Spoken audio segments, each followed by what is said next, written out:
Més de 20 entitats ecologistes i socials s'han reunit a Amposta per celebrar la segona cimera social per la sequera. La trobada ha servit per iniciar una campanya amb el lema «D'on no n'hi ha, no en raja».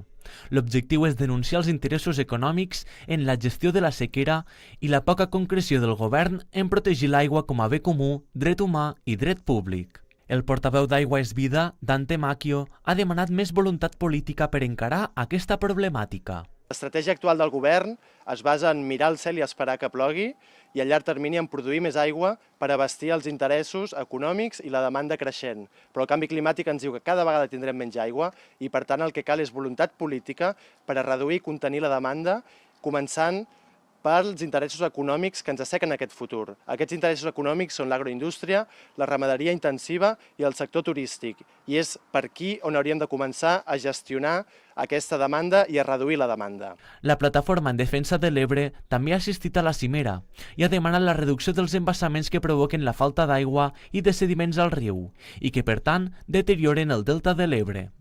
Matilde Font és una de les portaveus del moviment social. Simplement explicar, com fa 23 anys que estem explicant la plataforma, que el riu Ebre ja no dona més de sí, que el riu Ebre té problemes greus perquè hauria de baixar més aigua i haurien de baixar els sediments retinguts en tots els embassaments que n'hi ha en tota la conca del riu, que això és essencial per mantenir un bon valor ecològic que també tenen els rius. Els rius no són només canals que transporten aigua, tenen tot un valor ecològic darrere i mediambiental que és imprescindible i que l'hem de preservar.